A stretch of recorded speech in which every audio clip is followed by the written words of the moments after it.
Good morning বন্ধুরা, আশা করি তোমরা সবাই খুব ভালো আছো। আমিও ভালো আছি। আজকে বুদ্ধ পূর্ণিমার দিন আমি সকাল থেকেই আমার ব্লগটা শুরু করছি। তোমরা দেখতেই পেলে আমরা আমাদের সদর দরজায় আম্রপল্লব দিয়েছি, তার মধ্যে সিঁদুরের ফোঁটা, হলুদের ফোঁটা দিয়ে ওটা লাগিয়েছি। আর তুলসীতলায় বৈশাখ মাসে যে ঝাড়াটা লাগানো হয় সেটা আর খুলিনি, কারণ প্রচণ্ড রোদের তাপ, ওতে জল দিয়ে রাখলে ফোঁটা ফোঁটা করে তাও কিছুক্ষণ জলটা পায় গাছ, তাই আর খোলা হয়নি। আর এদিকে রান্নাঘরে চলে এলাম। তোমরা দেখতেই পেলে আমার ময়দা মাখা হয়ে গেছে। আর এখানে আমি একটু ছোলার ডালও করে নিয়েছি। আজকে আমার মামা মামিমা আসবে আমার বাড়িতে, আমার মায়ের বাড়িতে এসছে, তোমরা তো আমার আগের ভিডিওতে দেখেছো। আজকে পুজোতে আমার মা বাবাও আমার বাড়িতে আসবে, তাই মামা মামিমাও কেউ আসতে বলেছি। একটু পনির রান্না করব। এখানে সব কেটে কুটে নিয়েছি। নিরামিষ সবই তো হবেই, নিরামিষ। আর শেষে তবে একটু ভাতও করতে হবে, কারণ আমার মামা, বাবা আর মামিমা এনারা ভাত খাবে।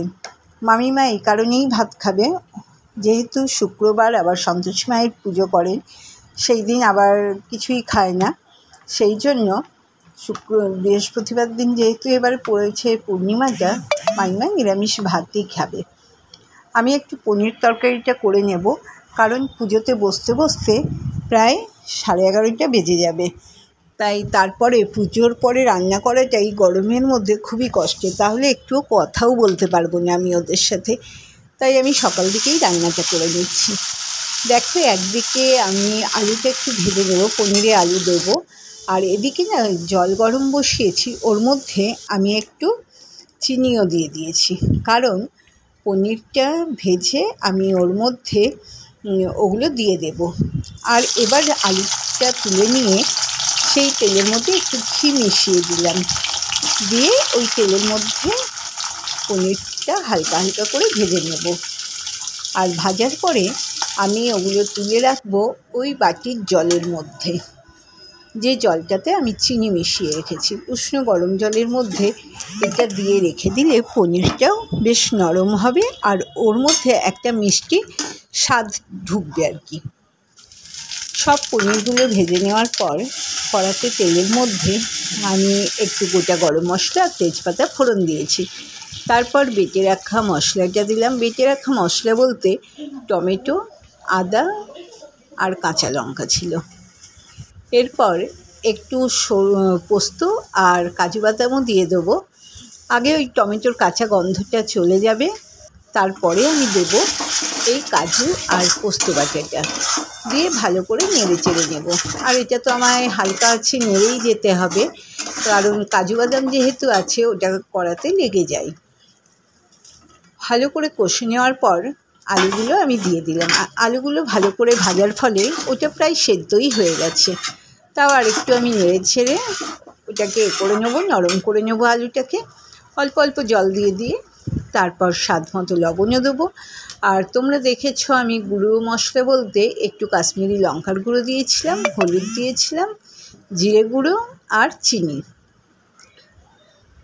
এরপর না, চিনি দিইনি, চিনি তো জলটাতেই দেওয়া ছিল। যাই হোক, ওদিকে আমার পনিরটা রান্না হয়ে গেছে। এরপর পুজোর আয়োজনের দিকে আমার মাই সব জোগাড় জান্তি করেছে, এই আমার বড় মাইমা, আর পুজো করছে আমার বাবা। কিছু হইয়া কাতর তরু তলে বসিলেন বিষণ্ণ বদনে, রোদন করেন কত দুঃখ ভাবি মনে, দয়ালু হইয়া চিত্তে সত্যনারায়ণ ফকিরের রূপ ধরি, নিজ কহে নিত্য নিত্য ভিক্ষা মেজে খাই, আজি নাহি ভিক্ষা মিলে দুঃখ চিন্তা তাই, ফকির কহেন বিপ্র যাহ নিজপুর, আমারে ওর চিলে হবে সব কষ্ট দূর, বিপ্র কহে নিত্য পুজি শিলা নারায়ণ, তাহা বিনা করিব কি ম্লেচ্ছয় আচরণ, ফকির বলেন হাসি শুনো বিপ্র বল, বেদ বা কোরআন কিছু নহে মতান্তর, দিব গিয়ে সত্যনারায়ণ তবে সদয় হইল, প্রণতি করিয়া সাধু তরিতে চলিল, উত্তরিল ঘাটে সাধু হইল কোলাহল, সাধুর গৃহিণী সুতা শুনি কৌতূহল। নৌকার দ্রব্যাদি যত ঘরেতে লইয়া, চিরুনি করিল সাধু পুলকে মজিয়া। প্রসাদ লইল সবে জুড়ি দুই হাত পর নদের নিমাই, বীরভদ্র নিত্যানন্দ শ্রীরূপ গোসাই। অপ্সরা কিন্নরী বন্দ ডাকিনী যোগিনী, 6 রাগ ষড়ঋতু 36 রাগিনী।